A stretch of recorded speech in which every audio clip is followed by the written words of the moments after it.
Hello and welcome to the GSMC Chip Shot Football Podcast, brought to you by the GSMC Sports Network. I'm your host, Manny Maradiege, here today on Wednesday, halfway through the week already, January 8th, getting closer and closer to the start of the wild card rounds.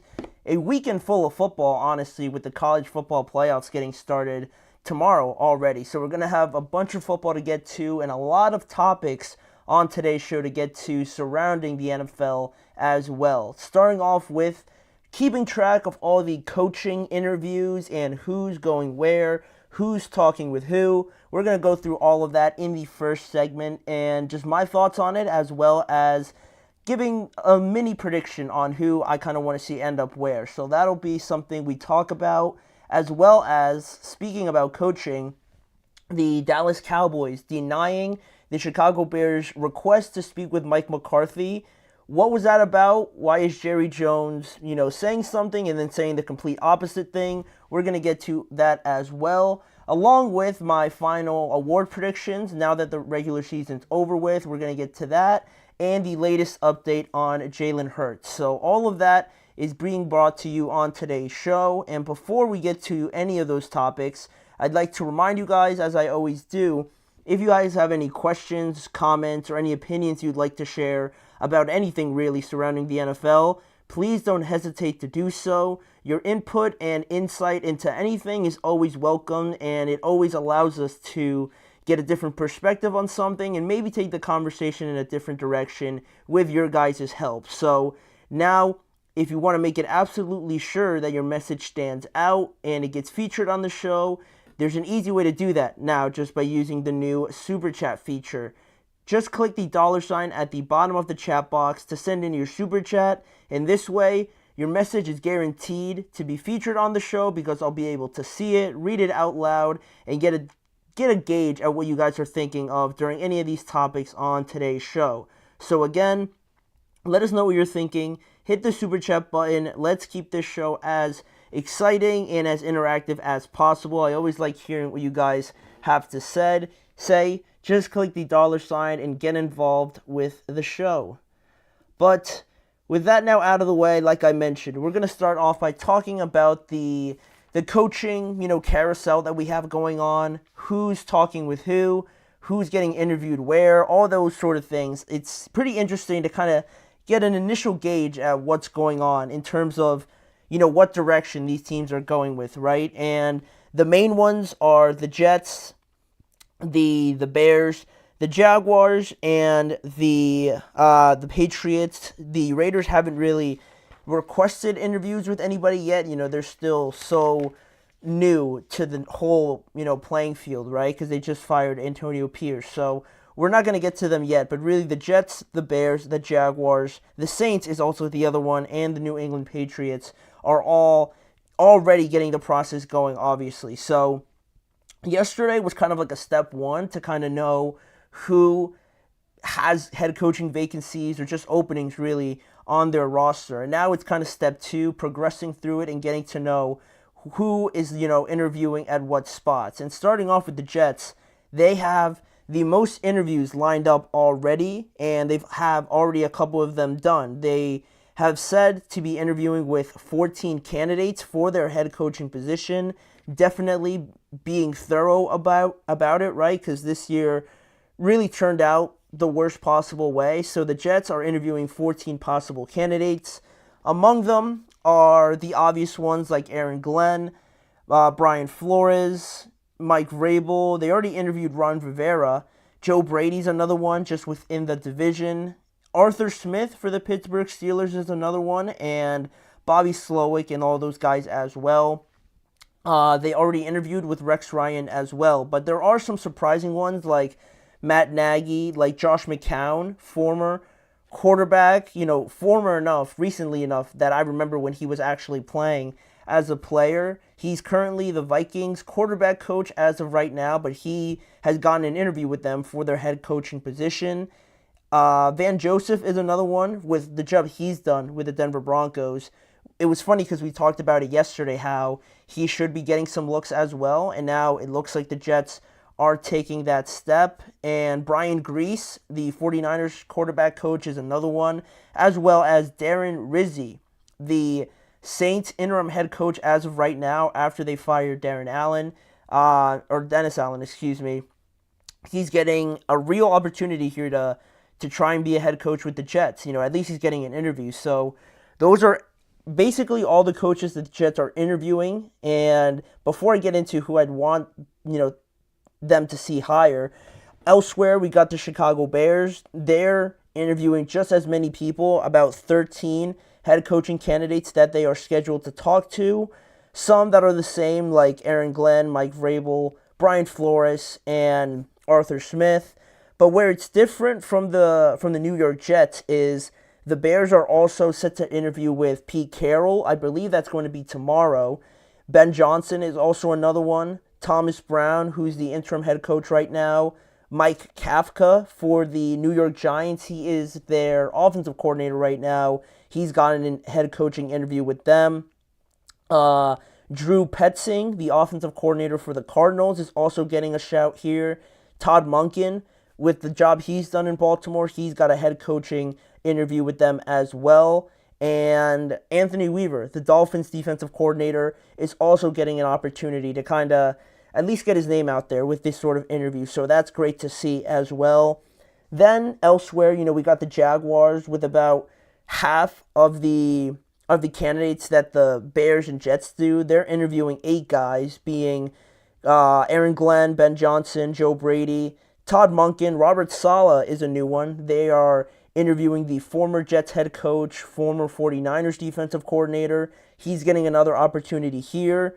Kellen Moore is another one. I thought he'd be getting more looks, or at least being talked about a little bit more, but apparently not to the Bears or the Jets. But at least he has an opportunity here with the Jaguars. Then staying in Florida is Liam Cohen, currently the offensive coordinator for the Buccaneers. He's getting a head coaching interview with the Jaguars, and the way he has done his job, the way the Bucs look this year, especially on offense with Baker Mayfield, I think that's well-deserved. And Patrick Graham, the defensive coordinator for the Raiders, is getting an opportunity here as well.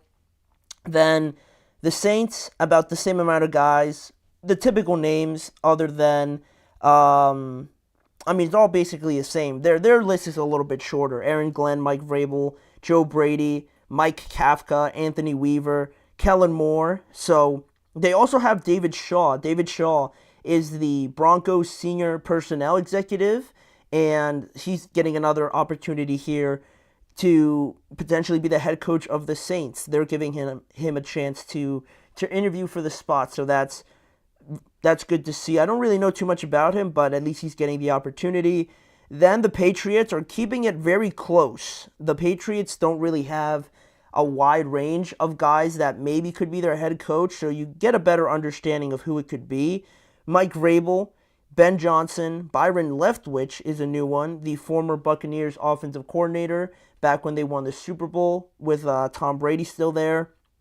And Pep Hamilton, the former Chargers and Houston quarterback coach. Currently, he's getting an opportunity with the Patriots as of right now. So we rattled off a lot of names, a lot of the similar ones, because I think in a way they're the most deserving of it, you could say. So with that out of the way now, there's a lot of names to get to, but who is going to end up who, right? I think for the time being, based on all the information that we have, looking at all these teams and, how some of them have a wider range of potential candidates, I think for the most part, I have my eye on a couple ones that I think would be ideal fits. Starting off with the Patriots, we sort of talked about it before with Gerard Mayo being fired and there being a lot of attention on Mike Vrabel. I think this one makes too much sense not to happen.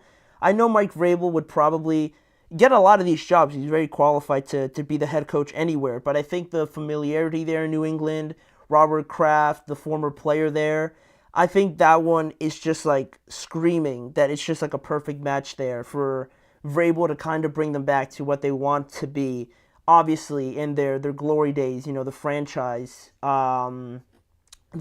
sort of days, where the dynasty sort of days, I should have said. who better to do it than a guy that actually played there? So that one seems too obvious not to happen.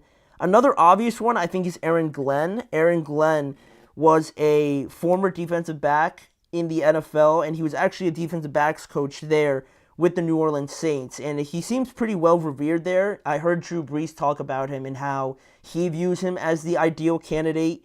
I'm pretty sure he's already had an interview there as well. So, he was coaching there before Dan Campbell brought him over to Detroit, So with that connection back to New Orleans, and I feel like when you have a connection like that, it always serves you a little bit better to be given a little bit more time when maybe things aren't going to go well the first year, to know, and you have that trust and connection, that prior relationship with the organization. I think that would bode well for him. So Aaron Glenn, I can see him landing with the Saints. And for the Jaguars, another one that didn't really have too many candidates thus far, I could see them going with someone like, I kind of like Joe Brady there. I need somebody that's very offensive minded with them, because obviously they have Trevor Lawrence and the talent on offense. Brian Thomas Jr. looks fantastic. So I really like Joe Brady. I like the job he's done with the Buffalo Bills, and really Josh Allen. I'm surprised no one's really talking about him more,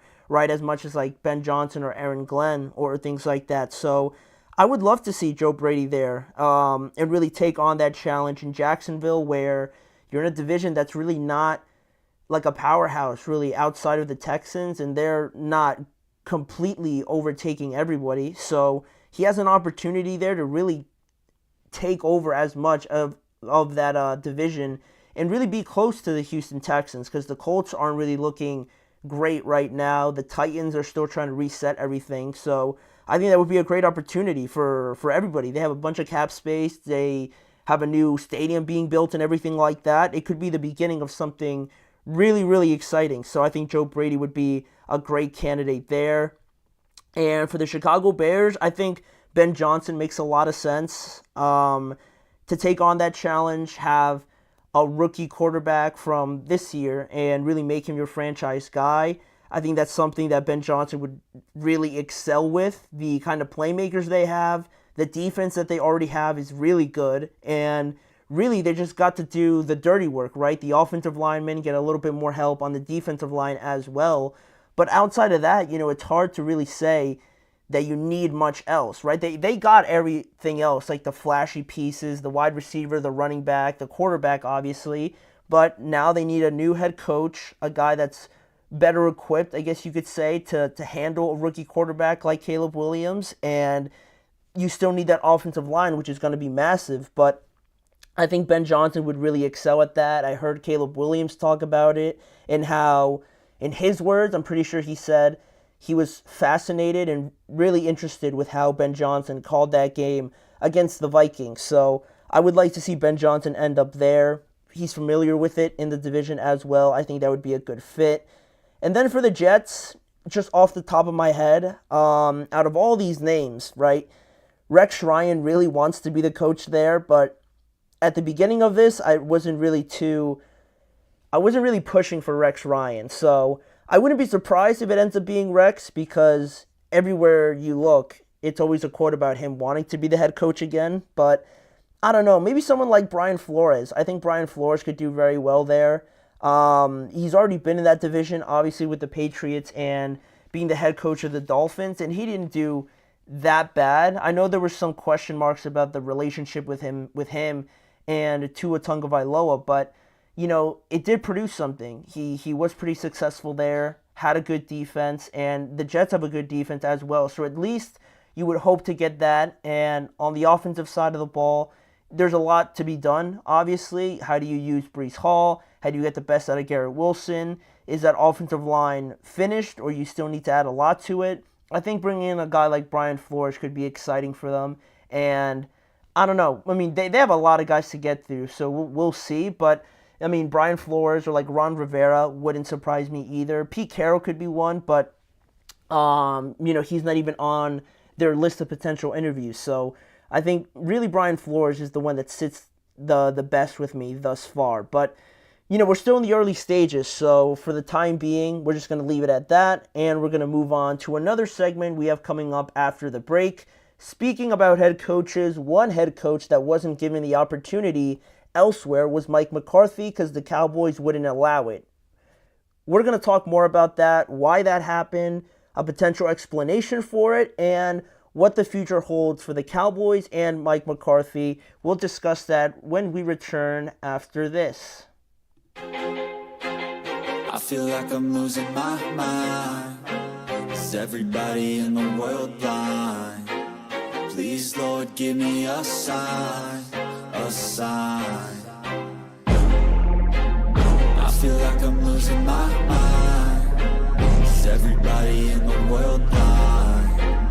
Please, Lord, give me a sign, a sign. I wanna be the greatest. Everybody on the fake shit. I look around and feel like everybody is the fakest. I make this every day and I'm impatient, hoping one day I blow up from the basement. Statement, the top is so vacant. I don't hear shit that I think is amazing. Waiting for my day when I'm playing sold out shows for 1,000 faces. Hey, give me that crown, get in my way and to be put down. It ain't your place, all this my town. If I want that shit, then I'll get it right now. I'm losing it, the noose it fits, some losing shit, a stupid myth. You choose to live or choose to dip, you choose to fight or lose your grip and lose a gift. I feel like I'm losing my mind. Is everybody in the world blind? Please, Lord, give me a sign, a sign. I feel like I'm losing my mind. Is everybody in the world blind? All right. So we're back here on the show, and we're not going to move too far away from the head coach talk because we just finished talking about all the potential openings and which candidates are talking with what teams. But Mike McCarthy, the current head coach of the Dallas Cowboys, is and could be one of the top candidates potentially for the Dallas, or really for anybody. For the Cowboys, obviously, because he's still there. But I think a good amount of people would want to talk to Mike McCarthy about potentially being their head coach. And there's a lot of reasons for that, but before we get into that, we've talked a lot about the coaching situation in Dallas just in general, right? And how at the beginning of the season, when we talked in the preseason, and even like all the way back to like last April, right? When we talked about the draft and, what this whole situation could look like, we described it as a lame duck situation because Dallas let this run all the way up until now. They let this run until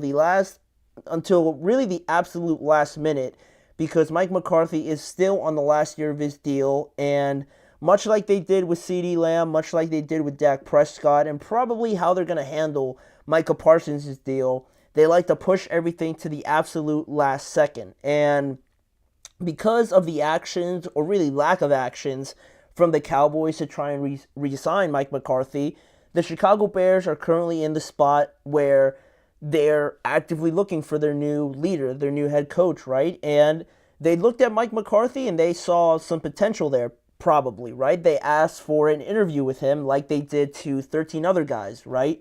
And because of that, that you're asking permission, so you obviously have to get it granted before you move on with anything else. But the Dallas Cowboys denied that permission. They denied that request. And if I'm not mistaken, I don't think anybody else really had to deal with that. So this is a first that I'm hearing about it. I knew it was possible, but everybody else hasn't really had a problem with it. Or at least for the ones that are still playing, they might be holding off until the end of the postseason or when they get eliminated or something like that. That's really no issue. But the Cowboys simply just said, no, you're not going to interview with him, at least until this point while he's currently under contract. And while Mike McCarthy's contract, on that note, actually expires today, this is the last day he's technically there under contract, Dallas still holds an exclusive negotiating right through January 14th. So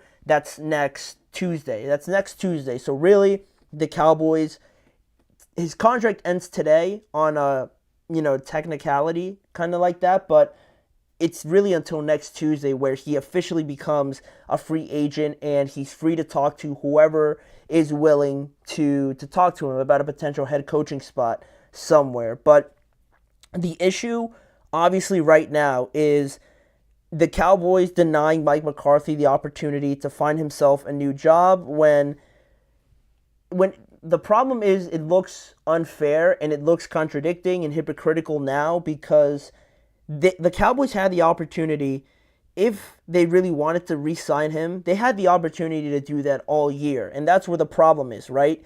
If they really wanted to keep him, you don't wait until the last day to kind of make it seem like it's a panic sort of move, right? Like, you start thinking of other hypotheticals right after this, right? Like, if Dallas and the Cowboys don't really want to move in a different direction now, all of a sudden, off of Mike McCarthy, you start to think why, and you get to a spot where you maybe think, like, maybe nobody else wants to come coach here, or maybe they don't have a lot of guys lined up, and they don't want to go down that avenue because, they have something pretty well with Mike McCarthy, as much as some people or like fans might want to criticize him, as well as myself, right?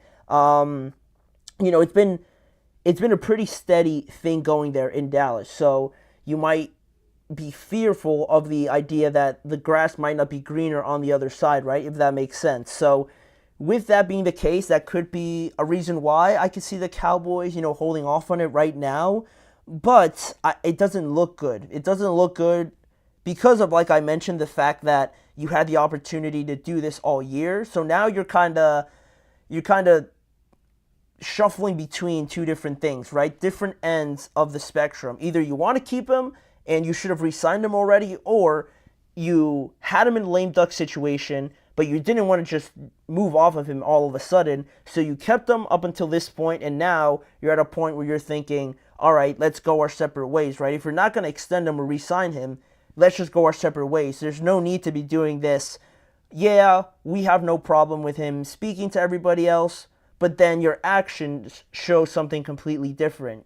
It looks like you do have a problem with him speaking to other teams, right? Because you're not going to grant at least the Chicago Bears the permission to talk to him about a potential new opportunity. And that brings us to what Jerry Jones said about this. I kind of alluded to it, where he said that he would allow teams to speak to Mike McCarthy because he wouldn't want anybody coaching there who didn't want to be there, right? And he related it to Ezekiel Elliott, right? Because for anybody that wasn't aware, Zeke was on the Cowboys, right? Obviously, but they released him during the last week of the regular season in order for any playoff team to potentially sign him and, give him that opportunity to not just be stuck on the Cowboys where he wasn't really playing anyway, so his season was going to be over. The Cowboys did him a solid, and they released him, and now he's with the Los Angeles Chargers, right? Continuing to play football and, being any sort of help for the Chargers if they need it, right? So that was something that Jerry Jones alluded and kind of connected back to Mike McCarthy, right? He'd be willing to kind of do him that solid, right? If he really wanted to leave, or at least just don't negate him of the opportunity, right? Basically for Mike McCarthy. And it sounded nice, but he didn't allow Chicago the permission. So as much as he talked about it, his actions showed a completely different thing, which it's not really surprising because, I don't know, I guess we've been kind of down this road before with the Cowboys where, you're talking about being all in, you're talking about wanting to keep Dak, and they ended up keeping Dak, I guess, but it's always, they say something, they almost don't follow up with it, or they take too long to do it, and they just keep talking and talking about it until, something eventually happens, right? When we're tired of talking about it and we're just left wondering when this is going to get done. So, the reports say that Jerry Jones and Mike McCarthy are set to meet this week about the future of the Dallas Cowboys and really where this organization is heading, or where they want to go to, right? They're going to have a meeting this week about that. And maybe the only other alternative I can think of as to why Jerry Jones would say something and then do the complete opposite of it would be because he wants to talk to him first and come to a decision before he kind of has Chicago in the back of his head already, right? If he already did that interview and then he's talking to Jerry Jones, he could have, a foot out the door already. So that discussion, their little meeting, isn't going to be as significant if he didn't meet with anybody else, right? So that's something I can see why the Cowboys and Jerry Jones wouldn't allow him to meet with anybody yet. But I don't know. I feel like, in my opinion, I feel like Mike McCarthy and the Cowboys, I think, has run its course. And I don't know. I just feel like there comes a point where you can only just keep running it back so much before you're not really seeing anything. You're not really seeing the light at the end of the tunnel and things like that. I just feel like they've had their chance together as a partnership, right, with Mike McCarthy and the Cowboys, and clearly they haven't gotten to where they've wanted to end up.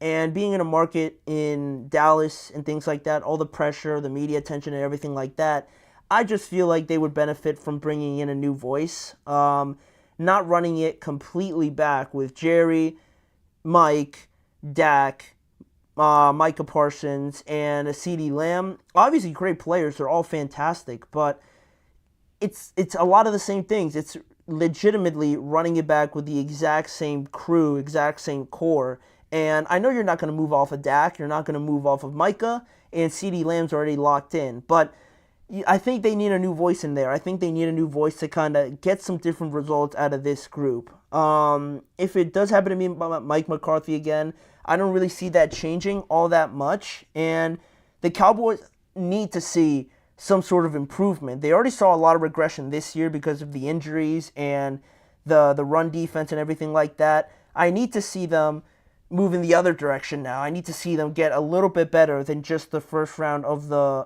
playoffs, right? So I think they would benefit from bringing in someone that's not Mike McCarthy. Not that he's done a horrible job and he's the one to blame for all of it, but I think it's just run its course, quite honestly. Chicago would be a good opportunity if, for whatever reason, they think Mike McCarthy is their guy.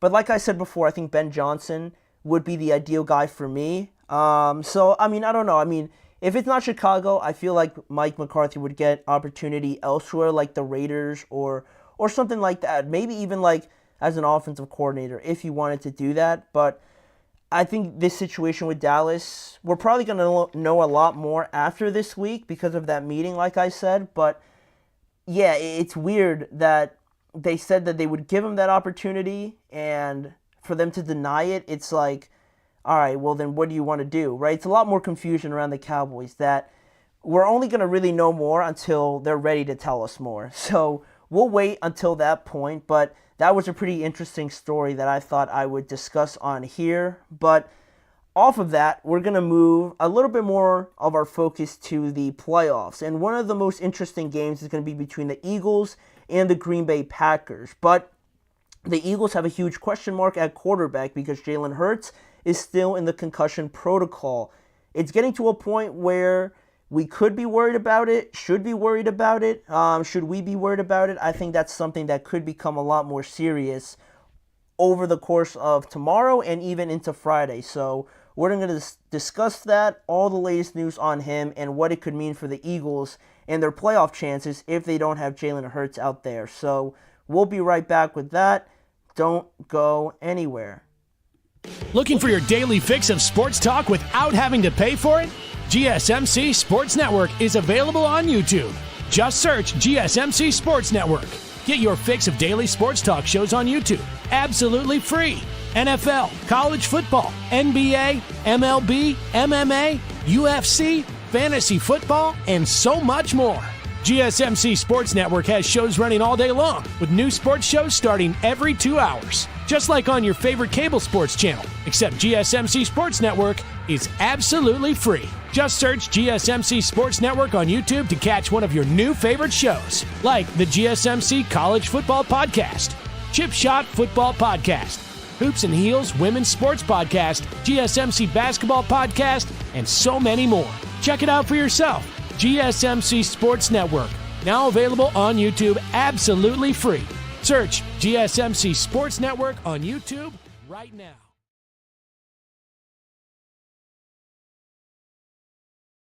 We're back here on the Chip Shot Football Podcast to talk about one of the wild card matchups that we have coming up this upcoming weekend.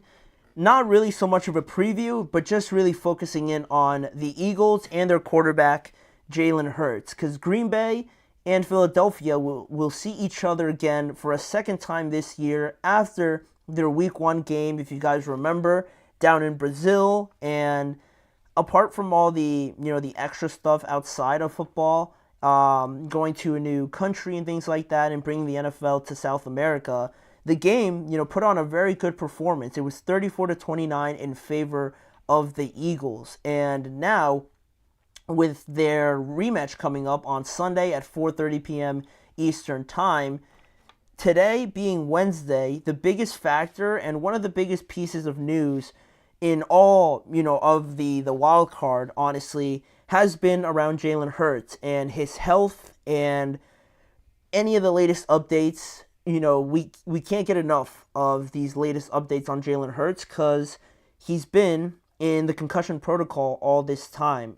Going back to Week 16 against Washington, where that was a big game for the Commanders and obviously for the Eagles too, to kind of help them move in a direction where they could have won the division that week. But it all started off pretty cloudy for them because Jalen Hurts only played about, I don't even know, maybe like 4 minutes or something like that. He didn't finish the first quarter because he was dealing with that head injury, and he didn't come back in that game, and the Commanders ended up winning it. But really from that point on, he did not return to that game. He wasn't able to play in Week 17 against Dallas, which, I mean, they really didn't need him, obviously, because they ended up winning by a lot. I mean, it was a blowout. So really, there was no problem there. Then you go to Week 18, and he still was not cleared to play. But again, a meaningless game because they were already locked into the number 2 seed, so he probably wasn't going to play anyway.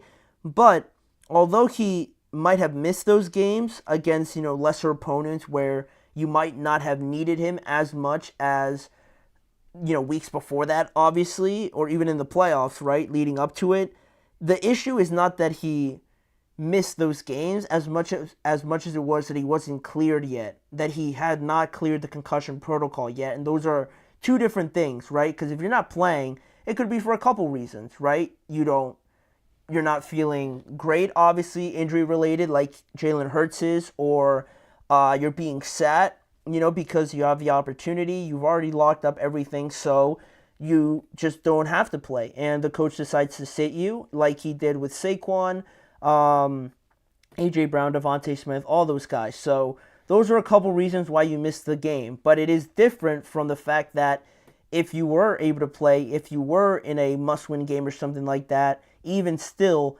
Jalen wouldn't have been able to play because he's not cleared yet medically. And he's still, this was news to me because I didn't know really the process of the concussion protocol, because according to these reports on the concussion protocol and what it entails, it's a 5-step process to kind of receive full clearance in order for you to just return to football activities like practice and things like that, full on practice. The 5 steps in the concussion protocol are: first, you got to go through some symptom limited activity right at the start. Then from that point, you move up to aerobic exercises, moving it up a little bit more. Then from that point on, you kind of get it together, put those two together, and you move up to football-specific exercises. Then you go up to club-based non-contact training drills. And then the last step in the concussion protocol is full football activity and receiving that medical clearance at the end of it all. If you're able to pass through all 5 of those steps, then you should be good to go in returning in full football activity, right? Obviously. But Nick Sirianni said back on Monday that Jalen Hurts still remained in that concussion protocol, and yesterday he wasn't a participant in practice whatsoever. So things were starting to get a little bit tight when it came to this situation with the Eagles and Jalen Hurts, because yes, he's gotten a lot of rest, right? That's obviously great. He's probably feeling great physically, but I mean, you need to obviously practice, right? Heading into the wild card round. This is the start of everything. You obviously have Super Bowl aspirations. So now that it is Wednesday, it gets a little bit concerning when your starting quarterback isn't out there going through, I mean, he's going through the game plan, right? Mentally and everything like that. But it's not the same as repping it out, going through it on the football field, and, actually seeing it and going through the motions and whatnot, right? He previously participated in a walkthrough on Saturday, but that's still a non-contact, activity. So it really didn't show any progression, and the Eagles haven't been too talkative about, giving day-to-day updates on Jalen Hurts. So I went to the injury report, obviously, for the Packers and Eagles going into this game, and there wasn't too much info given on Jalen Hurts and where he stood so far, but one of the reports that I read on, the situation and some of the reports that were following this whole scenario pretty closely, right, was that one of them said that if Jalen Hurts didn't record a limited participation in either tomorrow's practice or even today, it would have started to become very difficult for him to clear the concussion protocol in time for him to play on Sunday. But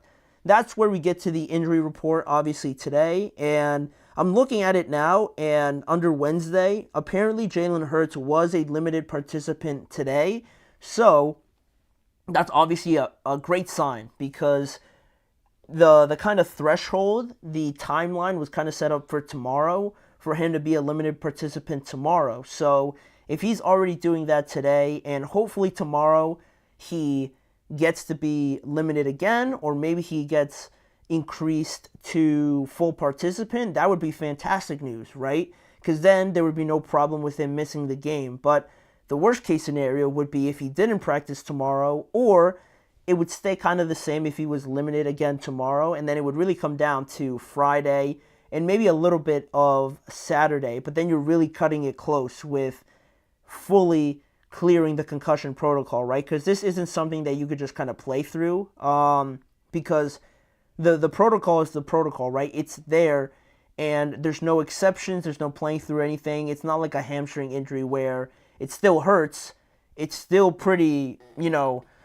it's still pretty injured, but you can go out there and kind of give it your best try at it, right? There's none of that, right, with a concussion. So it's trending in a better direction than what I thought it would be. This is my first time looking at the injury report, so I thought he wasn't going to practice today, but at least it looks like it's heading in a possible scenario where Jalen Hurts is going to be out there. So that's obviously great, because, there's a whole bunch of aspirations and expectations on the Philadelphia Eagles, right?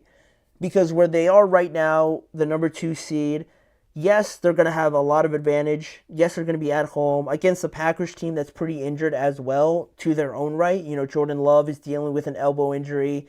Christian Watson is out for the remainder of the year. So they're dealing with their own problems, right? But it looks like Jordan Love is going to play.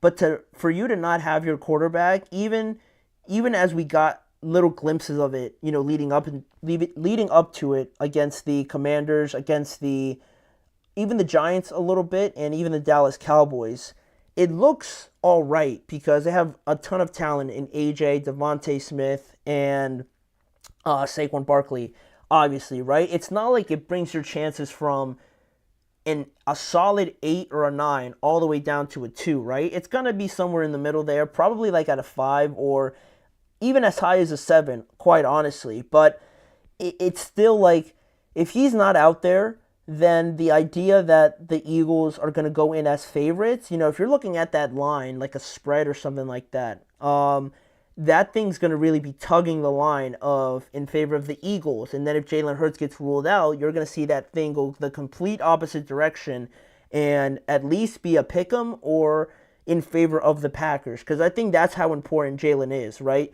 It really doesn't show. They've looked okay against the Giants, the Commanders a little bit, and the Dallas Cowboys, but we're talking about the playoffs now, right? We're talking about there is no next week. There is no, we're going to get better, right? This is it. This is the final test of it all, and you're really embarking on this journey, and you don't want to be left behind at the first stop, right? And if that ever were to happen and Jalen wasn't out there playing, one, it would be obviously very concerning. I would still give him a decent chance at it, but then you're talking about maybe the Packers upsetting them in Philadelphia. And then at that point, not that I would want to see it going in a way where a lot of the blame goes on Nick Sirianni, because you can't control the concussion and the injuries and something like that, right? Obviously, right? But it would be hard to kind of pan away from looking at Sirianni, because in a season like this where you pick the worst possible time for your quarterback to be injured like this, it's not really on the coach. It's not really on anybody. But still, you're going to find yourself in a spot where people are going to be looking at him. They're going to be looking at this season as a failure with Saquon and all the talent that they have. If they get somehow eliminated because Jalen's not out there, it's going to look very bad. It's going to be a very bad day in Philadelphia for, Nick Sirianni, I think especially. And if that were to happen, I'm not saying he would get fired or anything like that, because it's pretty unfair. I would say, because your quarterback's hurt, so you can't really just force him out there. But, Philadelphia is a tough spot. It's a brutal place. And for that to be a possible reality, again, if Jalen Hurts isn't out there, I'd be very interested to see how they attack that problem, right, with Howie Roseman or, anybody in that front office come out and say that they're not going to change anything, or are they going to make a quick move and maybe move on from Nick Sirianni? I think that would be pretty harsh. And I've been critical of Sirianni, but it's a weird gray area where you're missing a guy and he's in the concussion protocol still, and you really can't do much about it except just hope that he comes back in time. And it's a huge determinant, obviously, for people that criticize Jalen and maybe don't look at him as a polished passer or a top passer in these playoffs, but he fits exactly what they want to be. His running ability, obviously the tush push and everything like that, he's perfect for them. And I think we haven't really seen it because they played against the Cowboys, Giants so far, how much they'll miss them in a playoff environment. But that's still a long ways away. That's still a big hypothetical, obviously, but we'll see where it goes. Tomorrow's going to be a huge day for Jalen if he's a limited participant again, or maybe he gets bumped up to full time in being able to practice. So we'll keep an eye on that for tomorrow, and I'll probably mention it briefly during the show tomorrow. But for right now, we got a couple more segments to get to. One of them is my full final predictions for the NFL Honors Awards, the Defensive Player of the Year, the Coach of the Year, Rookie Awards, obviously, and the coveted MVP Award. I'm going to give my final predictions when we return after this break.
Jumping back into the show and into our next segment here, we're talking about awards. We're talking about who is in my final picks for these awards, the predictions that I have after now knowing everything about the regular season. We've gone through the entire thing and through different discussions on really the MVP, because that dominates the award talk, right, all year long. But there's been a lot of tight competition, really in a lot of spots where the Offensive Player of the Year was tight, the comeback, or not the Comeback Player of the Year, the Offensive Rookie of the Year really took an exciting turn, at some point this season.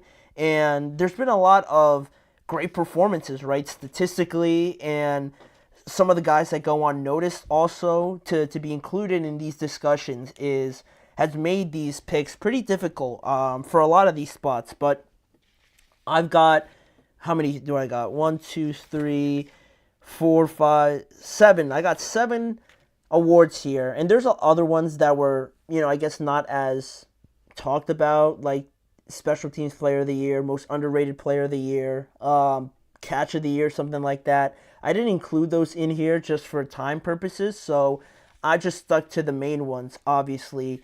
These 7 awards, I went through and I predicted my winners, and I also gave a runner-up because, like I said, it was pretty close this year because of a lot of great performances individually and as a team. So, without further ado, talking about our first award here, we got the Defensive Player of the Year that I thought should go to the Broncos cornerback, Pat Surtain. Pat Surtain, I have him as my Defensive Player of the Year. I thought that Trey Hendrickson made a really good case to be the Defensive Player of the Year, but in the end, I went with Pat. Because their defense, he's one of the guys that, like I just briefly said, he's one of the guys that kind of goes unnoticed, right? Unless, for whatever reason, quarterbacks are throwing to him a lot, and they probably shouldn't.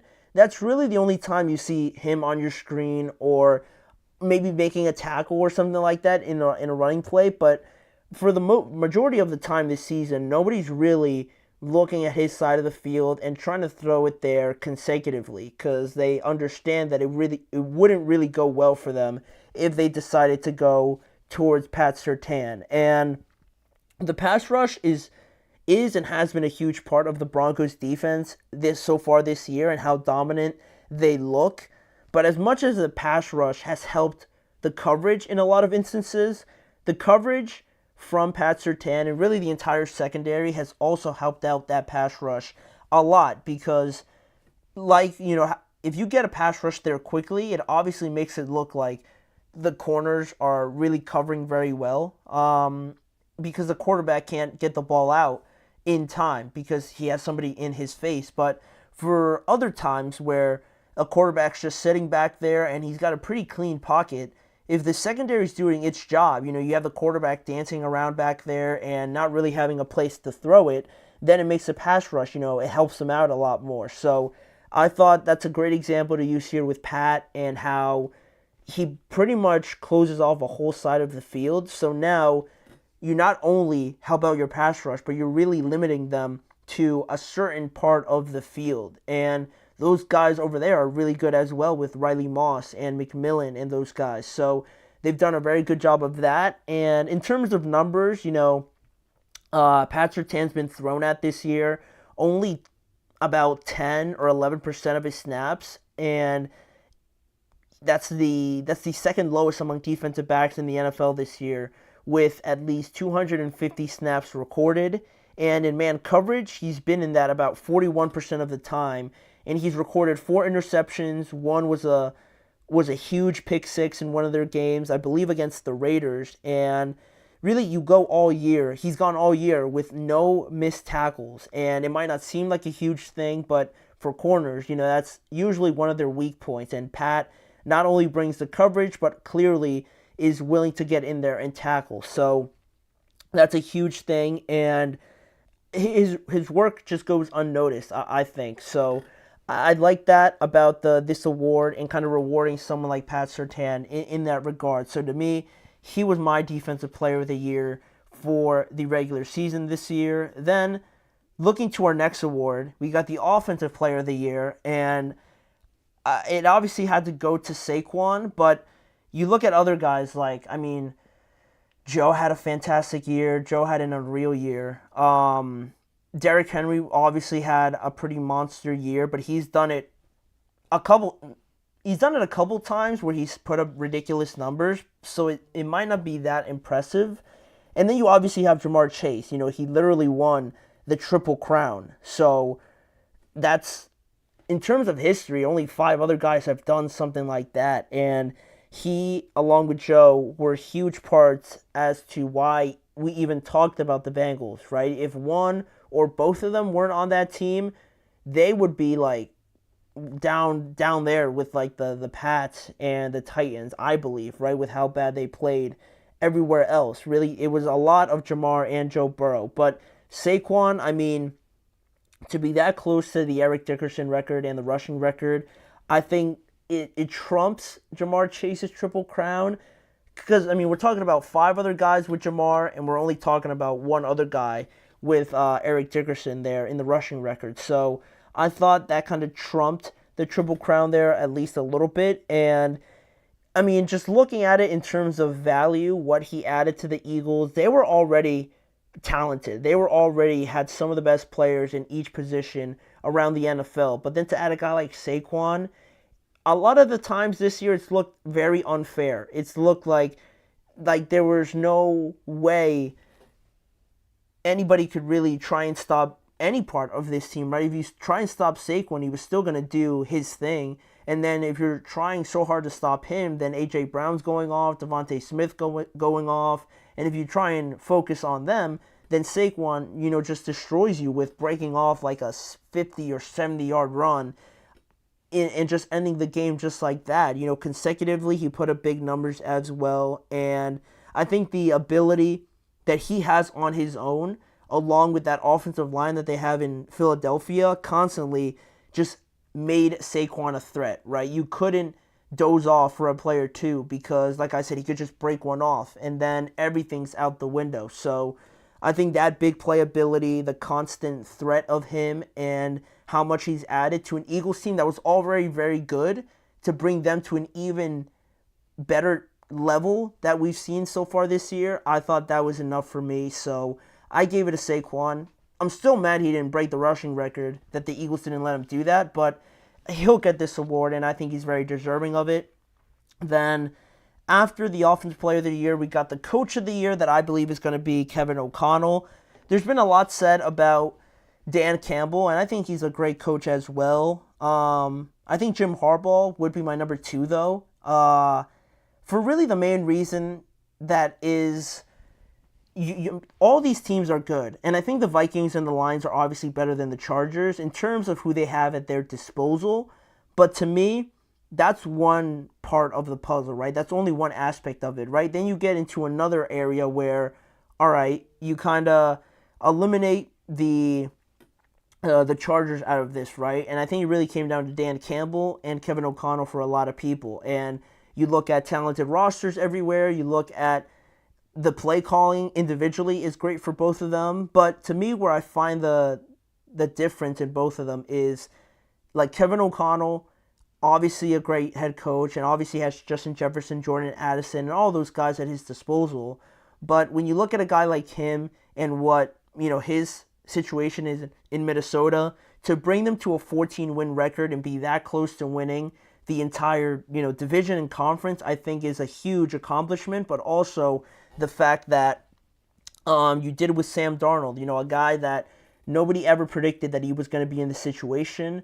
Once it became official that Sam was going to be, the quarterback, nobody was thinking 14-win season. And that has a lot to do with Kevin O'Connell. And, I mean, compared to the Lions, right, you had Aaron Glenn, you had Ben Johnson, not to take away from the job that Dan Campbell does, because I think it's a lot. But Kevin, there's nobody going after the offensive coordinator for the Vikings. The defensive coordinator for the Vikings, Brian Flores is one, but you didn't have it on both sides like Dan Campbell did. And I think the job he's done with him, this offense, and getting to a 14-win season, where last year they were pretty good, right, with Kirk Cousins. Unfortunately, he got hurt, but they were still showing signs that they were going to be very good. But then this year, to get that much better with a quarterback that really wasn't penciled in, to be the starter one, and to kind of have the season that he's had, making a Pro Bowl, I think a lot of that has to go to Kevin O'Connell. So I thought that was a more impressive feat than, say, Dan Campbell or Jim Harbaugh. So I went with Kevin O'Connell for my Coach of the Year. Then the next award was pretty obvious. Comeback Player of the Year, I went with Joe. Not much to say about Joe. He could be in that conversation with MVP, right? That conversation's been brought up a lot. But the team record is obviously not helping his case. So last year he went down with that wrist injury, and now coming back this year and having the best season of his career makes it so much more hurtful that he's not in the playoffs. But, I mean, it is what it is now. And, I had J.K. Dobbins in here as my second, as my runner-up. But Joe really ran away with this award towards the latter portion of the season where they had to go out there and win. And every game it looked like he was throwing for like 300 and 3 touchdowns. Jamar Chase benefited off of it as well. So I think Joe is very deserving of this. He's in the conversation for Offensive Player of the Year as well. But with that going to Saquon, I felt like this award had to go to Joe because he definitely deserves one this year. Then we move on to the Rookie Awards. For the Defensive Rookie of the Year, I had Chop Robinson. I had Jared Verse at some point this year. I want to say through the midway point of the season, I had Jared Verse. But after a while, he kind of dozed off a little bit. He wasn't really making as much plays as he did in the first half of the season. So I kind of went with Chop Robinson because, I looked into some other articles and some other reports and sources on, what this competition was looking like. And I wasn't aware that after about a month into the season, all the way until the end of it, he had a 15.5 pressure rate since the end of October up until now. And that was only second to Myles Garrett. And only because he had 6 sacks this year, it's not really so eye-popping. But other defensive rookies compared to him and don't really stand out too much. This one was an award that it could go to a couple guys. I wanted to give it to maybe someone like Jarian Cooper for the Packers, but he didn't really have too much to back it up like Chop Robinson. So the fact that there was no Bradley Chubb and Jalen Phillips also were out this year, we got to see a lot of him. And because of that, because of some of the stats, I decided to give him the award, with Jared Verse coming in second for me. Then the second to last award here I have is Offensive Rookie of the Year. It made it close a little bit with Brock Bowers and Bo Nix, obviously, but I think Jaden has done it really the entire course of the season, and really after the first couple weeks, really in that first game against the Bengals, and then from that point on, the run that they went on with him and how accurate he was and how really he looked so polished and ready for this moment, I had to give the award to Jaden Daniels. I had Brock Bowers coming in second, but again, the overall team success of it all, Jaden Daniels is in the playoffs and has a good opportunity to move on with his first-round matchup. So he made the Pro Bowl. He's already probably considered one of the best quarterbacks in the NFC, and it all culminates with the year that he had as a rookie. So I thought giving this award to him was adequately appropriate. So now we get to the last award, right? The MVP, Lamar or Josh Allen, right? That's the question. I'm going to stick with Josh. I'm pretty sure I had Josh all year. I know I had him in the mid-season portion of this, but really to me it just comes down to the fact that I don't like saying that the recency bias is... Obviously, it's an actual thing that happens with voters, right? Lamar's won 2 already. The recency bias and the fact that are we going to give Lamar a third one, right, when Josh Allen's had a good season as well? Because I don't like to diminish what Josh Allen has meant to the Bills this season and what kind of job he's done as well. But I think a point that's really significant in this argument is the fact that, the Bills were really not supposed to be this good. I don't think many had them as the number 2 seed. Maybe a couple people out there had them winning their division, right? But nobody really had them performing the way they did. And he was really at the center of it all in a year where, Stephon Diggs leaves, and now we're really going to know what this offense was made of. Was it really about Josh, or was it really so much dependent on Stephon Diggs? And Josh Allen has blown those expectations out of the water. The numbers also speak for themselves, and I think also, obviously Lamar can't control how people view this, but having Derrick Henry be added to your team already, in a season where you won the MVP and then you bring on Derrick Henry, we took away a player like that from Josh Allen, right? They took away Stephon Diggs, and still he put this offense on his back, and they were really flourishing under him. So to me, I think that's very significant in that regard, and I think Josh Allen has done more than enough to win the MVP this year. It could have gone to a lot of people, right? If Joe was in the playoffs, I might go to Joe Burrow, but I think Josh, to me, has definitely played at a different level this year. For a long time, he wasn't turning the ball over really at all, and I think that's another example of the growth that he's shown this year. So I went with that. I went with Josh Allen. It's going to be very close regardless, but I think he's done enough to kind of win over the majority of the votes going into a week or two before the Super Bowl when we're going to officially know who's won what award. But for us on this show, we're going to go to a quick break here, and when we return, we have one more segment to get to, talking about the Pittsburgh Steelers and how they're stumbling into the playoffs. Are they the worst team in this year's playoffs, and are they going to go into another one-and-done scenario like they did and have been doing over the last previous seasons? We're going to answer that when we return in just a few seconds.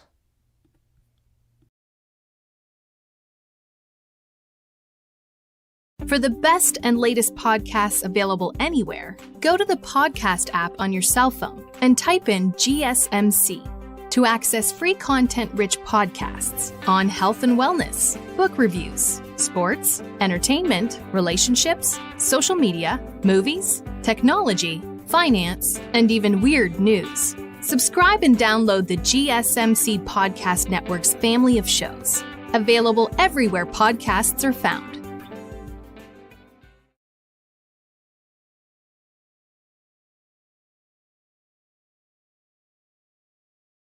And thank you guys for joining me on the last segment of today's show, going over to a team that we haven't really talked about too much, at least in regards to last weekend, because I tried to forget about it. But the Steelers season, I thought, after what I saw on, Saturday, I thought the Steelers season peaked on December 8th. On December 8th, when they had just beat the Cleveland Browns to go to 10-3, leading the AFC North, playing as good as I ever would have thought they would be playing this season, with Russell Wilson and the offense looking comparable, very capable of putting up like 24, 25, 30 points in some of these games.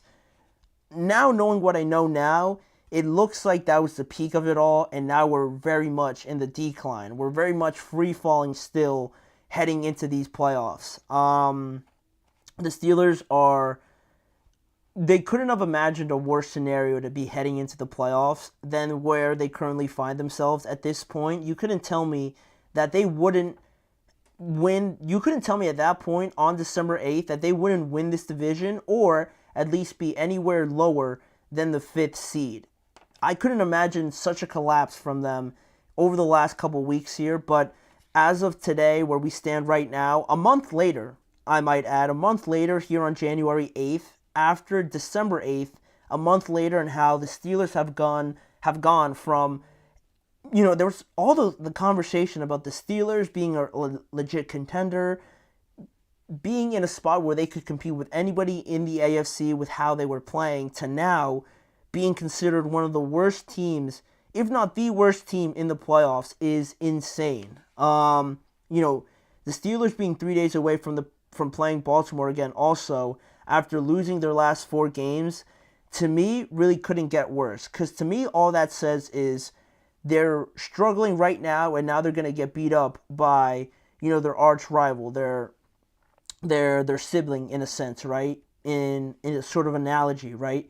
They're going to culminate this entire season. The icing on the cake is going to be Baltimore beating them at home once again and just kicking them out of the playoffs, right? That is something that I think a lot of people are legitimately considering is going to happen on Saturday. Everywhere I look, everyone's picking the Ravens, and rightly so. I think right now they're like 9.5 or 10.5 favorites at home against the Steelers. That's even still without Zay Flowers. It doesn't look like Zay Flowers is going to play in this game.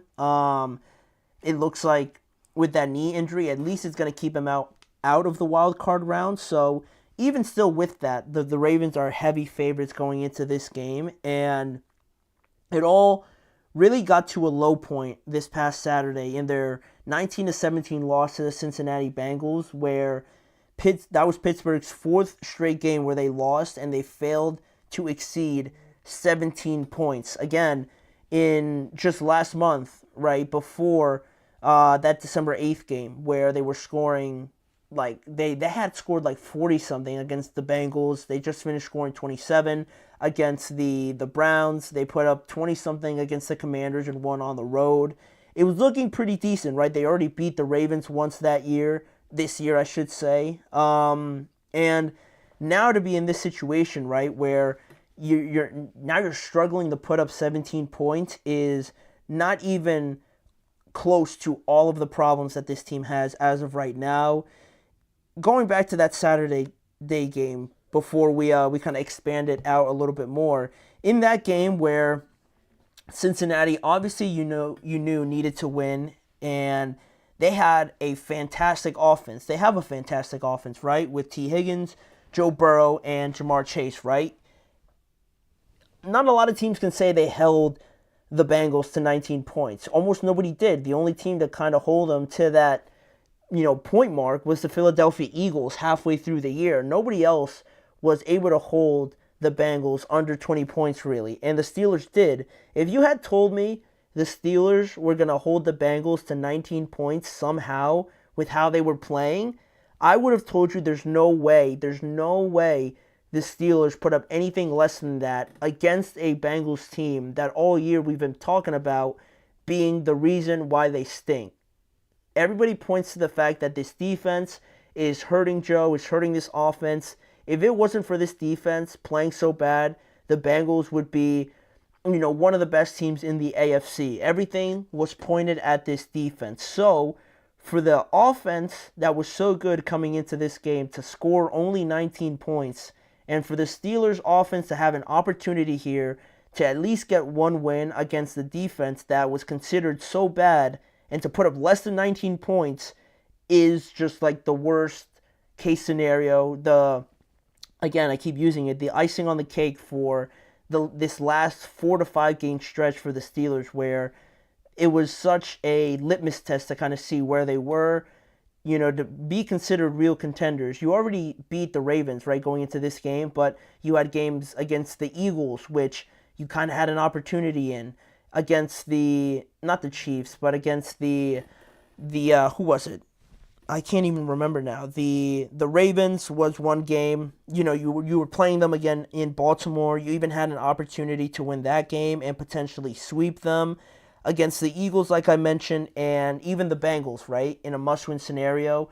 You had an opportunity to win almost all of those games, dare I say, because even though the Eagles game, the final score might not reflect it, there was a point in that game when it was 20-13, and the Steelers had the ball, and they were driving, and it looked like they had some sort of momentum, but there was that fumble by Najee Harris, and that really killed off the game from that point on.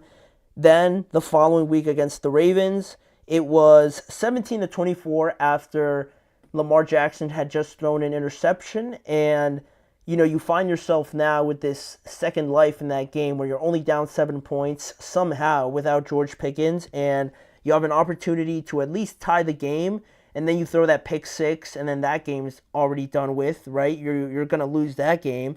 And even last night where the offense, or not last night, but last Saturday, where the offense throughout the entire game was so bad, right? It was so bad that I don't know how they even scored that one touchdown to Pat Freiermuth, but they barely even scored that. And to still have an opportunity to go win that game was all, again, thrown out the window with an awful 2-minute drive where just bad decisions from Russ, just wasting a lot of time, unnecessary time, and the play calling was also another problem that was just reflected on Saturday's game as well. And that the worst part of all three of those games was that it legitimately made me think that, at one point in all those games, I thought the Steelers could maybe win this game and pull one out of nowhere. But like they did in all three of them, they crashed and burned and disappointed me in each one of those games. So now heading into these playoffs, right, you look around everywhere else at all the teams, right? You want to talk about all the teams and not just the AFC, but also the NFC. We're not going to compare them to any of the division winners because, they're obviously not to that level. But then you look at the wild card teams, right? You look at the Chargers. They're playing at a whole different level now. It looks like everything's clicking for them. They've won their last 3 games going into the playoffs, so they're obviously playing better than the Steelers. The Broncos just had a huge win at home, blowing out the Chiefs and making the playoffs for the first time in 10 years. Then you go over to the other side. I mean, the Steelers don't compare to the Vikings. The Commanders, have a rookie sensation at quarterback. They're feeling great about this first season with their rookie quarterback. So the Steelers, again, the way they're playing right now don't really compare to the Commanders either. And then you look at the Packers where, they could have had an opportunity to be the 6th seed, but even still, the way that their offense operates with Jordan Love and Matt LaFleur calling the plays, still, with what I saw from the Steelers, I don't even think it comes close to that. And the team that I think would even be close to how bad the Steelers are playing would be the Houston Texans. And, they've won the division already. And, they're just in a better spot, in a more favorable position to move on in these playoffs than the Steelers. So, are the Steelers the worst team in this playoffs? It's hard to argue against that. As much as I don't like saying it just feels like it is. Now with this challenge ahead of you, going into Baltimore again and the way they're playing, they just pretty much shut out the Texans and they just destroyed the Cleveland Browns too. It's hard to imagine any sort of scenario where the Steelers can at least compete on that offensive side of the ball. And then defensively, last time there was a lot of miscommunications and, just mental errors on that point. They kind of cleaned it up against the Bengals, but it's just hard to say right now where the Steelers team can go. And in terms of them being one and done this year, it's looking like it. If say we're betting on it, and we're taking the odds on them being one and done and winning this game, we're talking about plus 600, 700 for them to win this game, and then kind of minus 200 for them to go home after the first round, right? It's that bad, I think, because, we're not going to get into it now, but the play calling hasn't been great. The offensive line hasn't looked any better at all really this year. There's been moments where it looked all right, but over the last couple weeks, Russell Wilson's been sacked too much. He's not going to break out any real long runs consistently. And, like I mentioned, the play calling isn't great. I know what the Steelers are running on 1st and 2nd down. I know it's going to go run, probably another run, and then on 3rd down, it's 3rd and 8, 3rd and 9, or maybe 3rd and 11 because you lost yards already, and then you try to pass, it goes incomplete because you don't really target the middle of the field. And then it's that same sequence for almost all the entirety of the game. And it doesn't help that George Pickens is really your only target. And the way that he played last week, there's really no other guy to go to. Honestly, in terms of wide receivers, you could go to Pat Freiermuth, but he's not about to go take over a game they've just never seen that from him. So there's a lot of problems with this offense, right? If it's not clicking with George, then they almost have no answers, right? Because the running game's been hit or miss, really, but it's not really been so consistent for them to rely on it thus far. So it looks like, coming up until this game on Saturday against the Baltimore Ravens, despite their injuries, it looks like the Steelers are heading towards a one-and-done season again. And what that means for them going into the offseason, it's crazy. We're already talking about the offseason with them. But, that's how it looks like right now, right? There's no real legitimate kind of argument to make in their favor other than the fact that it's a division game, right? And all those sort of things said about that. But I don't know. It's hard to believe it as of right now. But I would like to know what you guys think about that. Are you more optimistic about the Steelers than I am, or are you even more down on them than I am? So leave your guys' thoughts in the comments down below. But With that being said, and that rant already over, we have come to the end of today's show. I want to thank you guys for joining me for today's episode, and a reminder to you guys to like, follow, and subscribe to the show, as well as following the network on all forms of social media. Check out the Sports Network channel and the Podcast Network channel on YouTube, where you can find more of the Chip Shot Football Podcast on there and more of these live shows, more breaking news, more coverage around the NFL, and breakdowns, previews, and all that sort of stuff around the NFL with me, Manny Maradiaga, as your host. Thanking you guys again for joining me. Make sure to come back tomorrow at the same time, where we're going to start discussing the wild card weekend coming up this upcoming weekend. So I'll see you guys hopefully back here again tomorrow. Let's